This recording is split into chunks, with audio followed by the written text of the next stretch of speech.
Hong Kong will remove a ban on flights from 9 countries, reduce its hotel quarantine periods and reopen local schools as part of its plan to ease COVID-19 restrictions next month.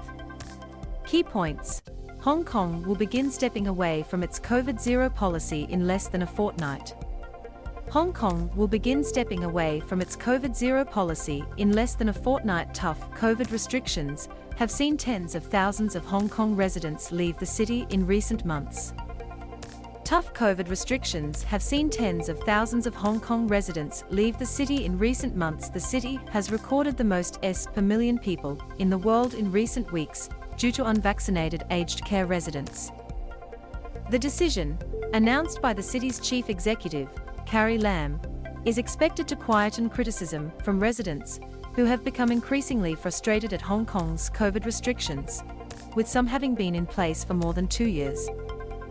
Ms. Lam said the flight ban from the United States, Britain, Canada, India, Nepal, France, Australia, the Philippines and Pakistan would be lifted from April 1st.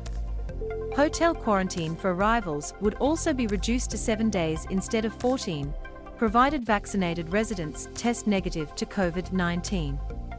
She had previously said the measures would remain in place until April 20th. Ms. Lam said schools would resume face-to-face classes from April 19th, while public venues, including sports facilities, would reopen from April 21st. It comes as Hong Kong health authorities reported 223 S from COVID-19 and 14,068 new infections on Monday. Carrie Lam said a plan to test all Hong Kong residents would be put on hold. Hong Kong's border has effectively been shut since 2020, with very few flights permitted to land and hardly any passengers allowed to transit, effectively isolating a city that had built a reputation as a global financial hub. The flight ban has made it very difficult for residents to return to the Chinese-ruled territory, with many spending time in other countries for 2 weeks before being allowed to return, process known as washing out. The rules, together with constant mixed messaging from the government, including whether a citywide lockdown and mass testing would take place, has prompted tens of thousands of residents to leave the city entirely since the start of the Omicron wave. Net outflows show more than 54,000 people have left Hong Kong so far since the start of March. In February, more than 71,000 people left the city, while nearly 17,000 left in December before the 5th wave of the pandemic hit. The mass exodus of residents has prompted fears for the city's longer-term competitiveness.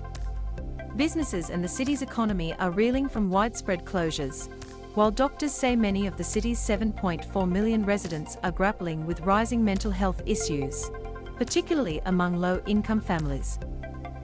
A plan to carry out mass coronavirus testing would be put on hold, Ms. Lam said, citing experts who said it was not a suitable time. Last month, Hong Kong announced it would test its entire population for COVID-19 3 times in March in an attempt to curb the city's worst outbreak yet. The Omicron wave has overwhelmed Hong Kong's hospitals. A shift away from COVID-0. While Hong Kong has officially stuck to the dynamic zero COVID-19 policy, similar to mainland China, which seeks to curb all outbreaks, it has been shifting to mitigation strategies as the number of S increase. Hong Kong has registered the most S per million people globally in recent weeks, more than 24 times that of Singapore.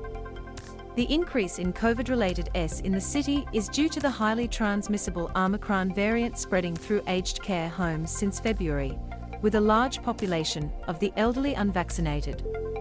The densely packed city has recorded more than 1 million infections since the pandemic started and about 5,000 S, most of them in the past month. The rising number of S from COVID-19 has seen the city's funeral industry experience a shortage of coffins, and mortuaries have been so full of bodies that they have been temporarily stored in refrigerated containers. The Omicron wave has also stretched the city's hospitals, with many operating beyond their capacity, and patients forced to wait outside in beds. Estimates from health experts suggest as many as 4 million people could be infected with the virus, as many of the city's residents have contracted COVID-19 and isolated at home without notifying authorities. ABC. M to mute, left and right arrows to seek, up and down arrows for volume. Watch 15 minutes 2 seconds 15 M. Will winter bring a COVID-19 onslaught?